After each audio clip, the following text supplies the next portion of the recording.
Bismillahirrahmanirrahim. Assalamu alaikum. Today we will study about the class Angiospermi. As we have discussed that the plant group spermatophytes, which are the seed producing plants, they are divided into two groups, gymnospermy and angiospermy.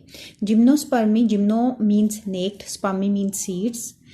Gymnospermy is that group of the plants in which seeds are naked, as we have discussed in the previous lecture. For example, in Pinus, इनके seeds cones के अंदर लगते हैं और naked होते हैं, किसी ovary में या floral leaves में enclosed नहीं होते.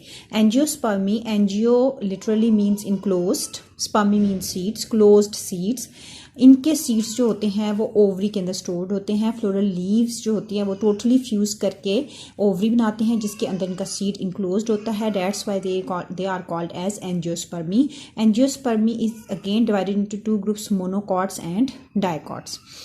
Angiospermae actually includes the flowering plants, flowering vascular plants, जो कि फ्लावर्स, फ्रूट्स, सीड्स तीनों प्रोड्यूस करते हैं. इनके seeds as I have told you that ovary में इनक्लोज्ड होते हैं. इसके अलावा इनकी जो ओवरी होती है after fertilization it will form fruit, और ये ओवरी भी फ्लोरल लीव्स से बनी होती है, फ्लावर के लीव्स से, जो टोटली इनक्लोज्ड होकर ये ओवरी बनाते हैं जिसके अंदर सीड प्रोड्यूस होता है. और ये डोमिनेंट एंड सक्सेसफुल ग्रुप है प्लांट्स का अभी तक. और इनकी सक्सेस डिपेंड कर रही है किस वजह से, मेथड ऑफ रिप्रोडक्शन, क्योंकि ये वाटर पे इंडिपेंडेंट हैं. और फिर इनके अंदर प्रोटेक्शन है सीड की भी, एम्ब्रियो की भी, और सीड्स टोटली इंक्लोज्ड होते हैं ओवरी के अंदर. फिर मींस ऑफ डिस्पर्सल, यानी कि इनके जो सीड्स होते हैं वो फ्रूट्स के साथ डिस्पर्स हो जाते हैं और फेवरेबल कंडीशंस में सर्वाइव करते हैं और ग्रो करके दोबारा से इनकी नस्ल को जारी रखते हैं. इसके अलावा इनके अंदर एडॉप्टेबिलिटी पैटर्न जो है वो ज़्यादा होता है. फिर ये हेट्रोस्पोरस हैं, जैसे जिम्नोस्पर्म से हमने पढ़ा 2 टाइप्स के स्पोर्स बनेंगे, मेगास्पोर्स एंड माइक्रोस्पोर्स. इसमें जो मेगास्पोर्स होंगे उनको आप ओव्यूल बोलेंगे, जो माइक्रोस्पोर्स होंगे उनको आप पोलन ग्रेन्स बोल सकते हैं. और ऑटोट्रॉफिक यानी कि फोटोसिंथेटिक हैं, अपना फूड खुद प्रिपेयर करेंगे. और हाईली इवॉल्व्ड प्लांट्स का ग्रुप ये शामिल है इसके अंदर. हेट्रोमॉर्फिक अल्टरनेशन ऑफ जनरेशन है, क्योंकि इसमें भी गैमेटोफाइट जनरेशन और स्पोरोफाइट जनरेशन दोनों मॉर्फोलॉजिकली एक दूसरे से डिफरेंट हैं. इस वजह से हम इसके भी लाइफ साइकिल को हेट्रोमॉर्फिक लाइफ साइकिल कहेंगे, या हेट्रोमॉर्फिक अल्टरनेशन ऑफ जनरेशन, जिसमें sporophyte give rise to gametophyte and gametophyte give rise to the sporophyte generation.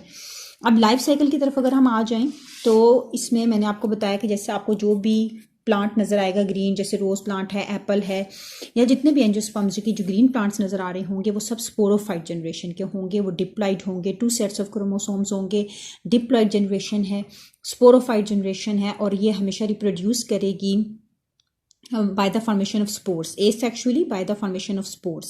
और जो स्पोर्स होंगे वो जर्मिनेट करके गैमेटोफाइट जनरेशन बनाएंगे, और गैमेटोफाइट जनरेशन वापस स्पोरोफाइट जनरेशन बना देगी. तो डोमिनेंट जनरेशन जो है वो इसमें स्पोरोफाइट जनरेशन है, which is differentiated into root, stem and leaves, जैसे कि आप लोगों को ग्रीन प्लांट्स बाहर नजर भी आते हैं. And they will produce flowers. Flowers are actually the reproductive part of the plant. ये रिप्रोडक्टिव पार्ट है, इसने रिप्रोडक्शन में पार्टिसिपेट करना है. अब अगर हम फ्लावर की बात करें तो ये एक मॉडिफाइड शूट है. शूट पे लगता है ना. शूट क्या होती है कि कोई सभी स्टेम का वो पोर्शन जिसके ऊपर लीव्स लगे हुए होते हैं वो हम शूट कहते हैं. तो शूट मॉडिफाइड शूट है, जिसमें जो इसकी स्टॉक होती है फ्लावर की उसको हम कहते हैं पेडिसल. पेडिसल का जो अपर स्वोलन पोर्शन होता है, जो कन्वेक्स या कनकेव हो सकता है, वो थैलेमस कहलाता है. इसके ऊपर फ्लोरल लीव्स लगे हुए होते हैं. जो आउटर मोस्ट वर्ल्ड होता है फ्लोरल लीव्स का, उसको हम सेपल्स कहते हैं. ये ग्रीन कलर का होता है. ये फ्लावर की प्रोटेक्शन करता है when it is in the form of bud, और ग्रीन कलर का होता है. 4 सेपल्स भी हो सकती हैं, 5 भी हो सकती हैं, डिपेंडिंग अपॉन द स्पीशी. इसके बाद जो सेकंड वर्ल्ड हमारे पास आता है ये पेटल्स का आता है. जैसे आप सुनते हैं रोज पेटल्स, पत्तियों का कलर्ड पार्ट आता है ये. और फिर उसके बाद मेल रिप्रोडक्टिव पार्ट आता है, ये एंथर्स या स्टेमन्स जिनको आप कहते हैं. फिर सेंट्रल मोस्ट जो पार्ट होता है उसको हम कहते हैं कि ये कार्पल है, ये फीमेल पार्ट होता है.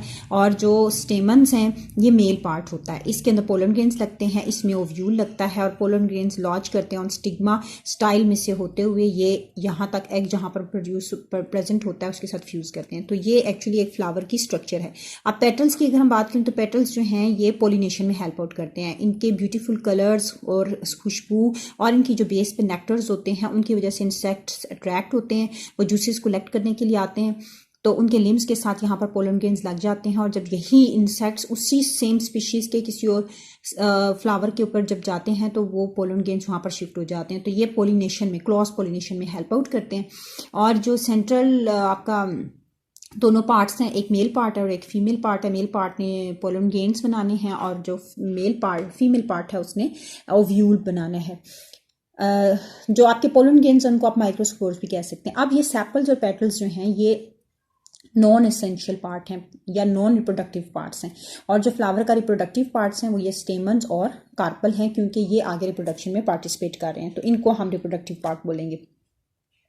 अब जब एक माइक्रोस्पोर, जैसे सपोज ये आपको स्टेमन नजर आ रही है, स्टेमन के दो पार्ट्स होते हैं, नीचे वाली स्टॉक वाला जो पार्ट होता है इसको हम फिलामेंट कहते हैं, इसको हम एंथर कहते हैं। एंथर में पोलन ग्रेन्स बनते हैं, यहाँ पर माइक्रोस्पोर प्रोड्यूस होते हैं। ये माइक्रोस्पोर्स होते हैं, माइक्रोस्पोर्स मदर सेल मियोसिस के ज़रिए से 4 हैप्लाइड माइक्रोस्पोर्स बनाती हैं, और ये माइक्रोस्पोर्स जब जर्मिनेट करते हैं तो ये मेल गैमेटोफाइट बना देते हैं। जैसे आपको एक पोलन ट्यूब नज़र आ रही है, ये मेल गैमेटोफाइट है, इसमें ट्यूब न्यूक्लियस है, पीछे 2 मेल गैमेट्स हैं। इसी तरीके से ये आपको फीमेल पार्ट नज़र आ रहा है जिसको आप कार्पल कह रहे हैं, इसमें मेगास्पोर प्रोड्यूस होगा, 4 मेगास्पोर्स बनेंगे। एक फंक्शनल होगा जो कि फीमेल गैमेटोफाइट बनाएगा, जिसके अंदर एग और ओव्यूल बनेंगे, वो फीमेल गैमेटोफाइट होगा। तो आप देख रहे हैं कि जो मेल और गैमेटोफाइट और फीमेल गैमेटोफाइट्स हैं वो टोटली डिपेंड कर रहे हैं किसके ऊपर, स्पोरोफाइट जनरेशन के ऊपर। तो गैमेटोफाइट जनरेशन जो है वो रिड्यूस्ड है, शॉर्ट लिव्ड है और डिपेंडेंट है अपॉन द स्पोरोफाइट जनरेशन। और इसमें भी अगर आप देखें फीमेल पार्ट तो ये स्टिग्मा होता है, ये स्टाइल होता है, और ये ओवरी होती है जिसके अंदर